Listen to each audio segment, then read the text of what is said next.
Nimaga odamlarning orasida bu kitob trendga aylanmoqda degan savolga javob beraman.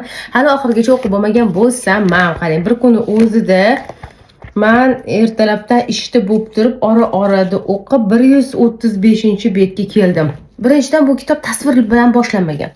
Ko'pgina adabiyotlarda bizda tasvir uchraydi-da va kitobxonlar mana shu tasvirni o'qigisi kelmaydi. Tasvirlab beriladi. Uy qanaqa joylashgan, ish qanaqa joylashgan, odamlarning yuzi qanaqa. Bu yerda ozginagina tasvirga vaqt berilganda darrov voqeaga o'tib ketilgan. Mana shu voqeaga o'tib ketilishi zatsepkasi hisoblanadi bu kitobni, ya'ni odamni yopishib qolishiga sababchi bo'lar ekan. Ikkinchisi, menga eng yoqqan tomoni, zo'r podxod o'ylangan, azizlar. Oddiy voqea emas, bu tipi trillerga o'xshagan voqea, ya'ni bosh qahramon qiz boshqa hayotlarda yashab ko'radi kitob orqali, ya'ni kitob o'qish orqali uni ichiga tushib qoladi-da, o'sha kitobni qahramonlarida biriga aylanib qoladi.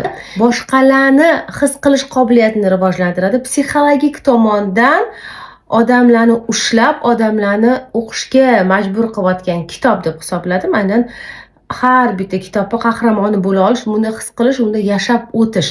Yashab o'tish degan narsa bor, to'g'rimi? Birovni kalishini birov kiyolmaydi, birovni hayotida birov yasholmaydi degan gap bor. Bu yerda bo'lsa bemalol siz birovni kalishini kiygan holatda o'sha hayotda yashab ko'rishingiz mumkin. Siz ham o'sha yerda his qilasiz o'zingizni. Men qanaqa tutgan bo'lardim degan savol albatta bu yerda bo'ladi sizda. Agar bu kitobni o'qisangiz. Xullas, oxirigacha o'qib bo'lmadim. Like bosinglar.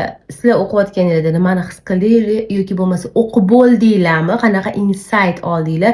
Nima majbur qildi sizni bu kitobni olib o'qishga? Bekorga reklama bo'lmayotgan ekan, odamlarning hissiyotlariga o'ynaydigan asar menga juda ham yoqyapti.